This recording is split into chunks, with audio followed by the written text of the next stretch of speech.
This is a work of art. This is bullshit. This is a work of art.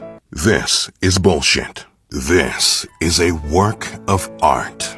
But this is bullshit. No hate to solo leveling. I mean, I do enjoy it, but the characters are forgettable. Ladies and gentlemen, my journey in anime began in 2017 with One Punch Man. I remember my brother, who may or may not be autistic, introduced it to me, showing me a clip of Saitama's physical test for the Hero Association. And I was like, holy shit, why is this character so strong? I think I was about 12 at the time. Yes, I was. So then I watched the first season of One Punch Man on YouTube.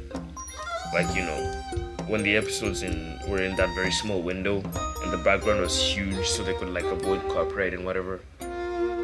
However, I didn't become a fully fledged otaku until one day, browsing the YouTube landscape in around 2018. I used to religiously watch Jacksepticeye at the time. Top of the morning, dear ladies, my name is Jacksepticeye! And he was playing this Attack on Titan game. I was really interested by the story of the game, and I was like, after finishing Sean's gameplay, I decided to look for the anime itself. I was excited. It was finally happening, and then... Listen guys, don't laugh. I was very sensitive to gore and brutality when I was younger, even in animation, but eventually I did get back to finishing the episode because I kept thinking about that scene. So Attack on Titan fully pushed me into the otaku arc. Anime is not a genre, but it is a medium of entertainment.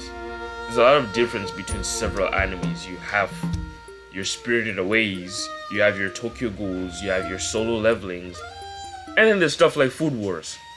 Your first three animes are what largely shape your taste moving forward. I mean, that taste could always change here and there, but I don't remember the third anime I watched, but for me, Attack on Titan was what shaped my taste moving forward. Watching AOT blind without knowing anything that's going to happen is one of the most pleasant experiences of my life.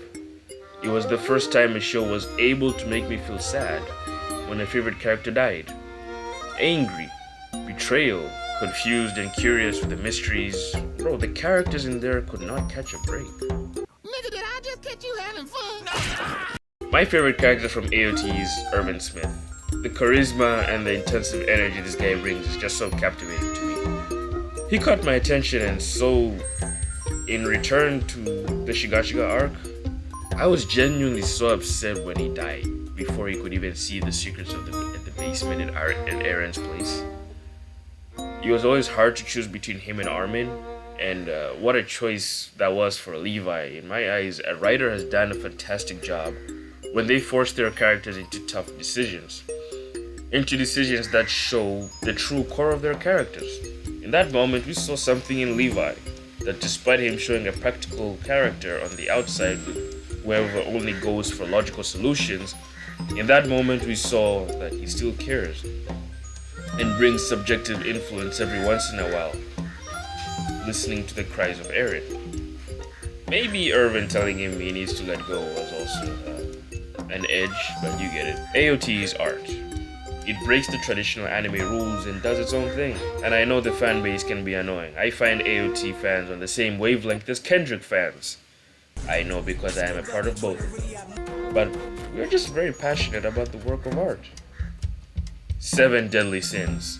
Once upon a time, this was my favorite anime. Yeah. But then it started getting weird. This for me is the biggest disappointment in all of anime for a show that promised so much. The execution after the 3rd or 4th season, I believe, was just disgusting. Disgusting! Not only was the story getting very uninteresting, but the animation as well. Don't even get me started on the edgy stuff in the show. Elizabeth, to my knowledge, is a minor. And I know when I hear that, oh, she's thousands of years old, just reincarnated, this one doesn't have an excuse. Like, this one doesn't even have an excuse. Like, look at this, bro. I only kept watching because I like Escanor. After he died, I had zero interest in the show and just finished it. I just finished it to, like, tie loose ends. Vinland Saga. Now, this was a large breath of fresh air. The first season provided me a solid foundation to like the show, but especially after the ending with Askeladd. That emotionally moved me, to be honest. But it was the second season that cemented Vinland Saga into my top 5 anime of all time.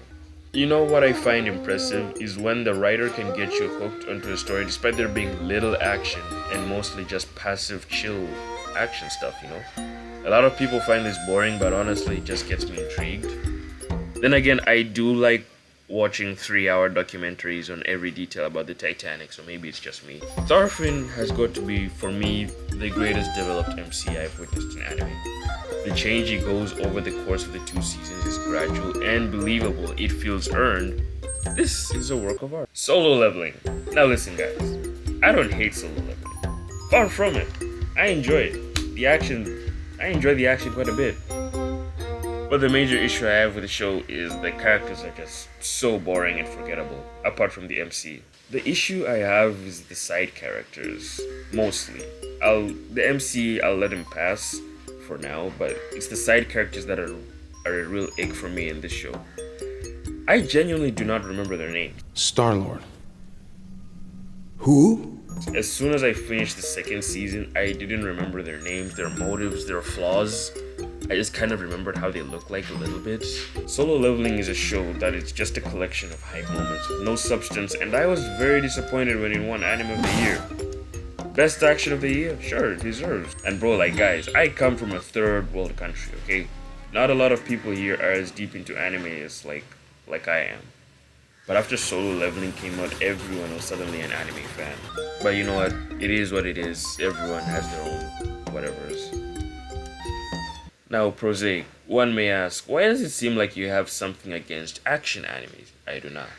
But for me, the anime that handles action and storytelling both really well as of this moment, don't count the manga, it's Jujutsu Kaisen.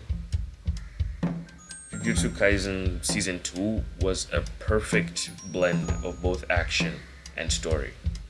And that is what Solo Leveling could have been if they just focused a little bit more on making their side characters interesting. Because if you look at Jujutsu Kaisen, it's not like the MC is that interesting. He's above average at most. But they do add something to Itadori that makes him interesting. You know, they place the big bad in his body, so they share about it. You see, the thing about me, guys, I am a huge fan of split personalities. That's why I really like Jacksepticeye when he used to do the anti-Septiceye stuff back in the 2017, 2018, and Markiplier and Darkiplier. I'm a real huge fan of that. So I know it's not really split personalities, you know, but you know, Sukuna and Itadori in one body, kind of. I just really like that in storytelling. So I want to end with Freeren. You know, I talked about Solo Leveling. Obviously, I was gonna talk about Freeren. It's a show about people and how they process their emotions. I love the show a lot, and I will stand by the sentiment that it got robbed Anime of the Year. Now, a lot of people are about to call me hypocrite because they're gonna be like, but what about when JJK won Anime of the Year over Vinland Saga? Well, to be honest, I'm a hypocrite. No, I'm not. Maybe I am. Honestly, that year could have gone either way for Vinland Saga or JJK. Now, the thing is, when JJK Season 2 won Anime of the Year, I hadn't watched Vinland Saga yet, so I didn't really have that much of an emotional bond. Maybe things would have changed if I had watched Vinland Saga before, but I don't know. I like both animes. I like Vinland Saga more, but you know, you get it. It was a tough call. So, ladies and gamblers, what does it mean when anime turns to art? Anime turns to art when it invokes emotions within us that make us feel connected to the characters in a way we can almost call them friend or family. You know, it's the thing that makes a story amazing is the characters, because you could have the best plot out there. The plot of Solo Leveling is very interesting, but if the characters can't back up the plot, then it becomes just a collection of events with no meaning. And yeah, you're gonna enjoy it. Solo Leveling is undoubtedly very popular. Or shows like, maybe I'm picking on Solo Leveling too much. What other action animes that are very popular with no substance? I can't think of one at the moment, but they probably do exist. I just feel like a good story, you'll know it when you see it. And the thing about good stories is they don't sell. They don't get the numbers up. They're not the kind of stories that you'll see outselling in the manga sphere, because a lot of people when watching anime, okay, that was my phone's notification. Yes, my phone's notification is a PS4. Whatever. Shut up. A lot of people when watching anime, they just want to switch their brains off. They don't really want to think, and that's fair. But for me, I'm an overthinker, bro. I watch documentaries for fun, so I haven't gotten into watching the big three yet. I'm lazy, bro. I can't binge. The longest anime I've ever watched is Black Clover. W that.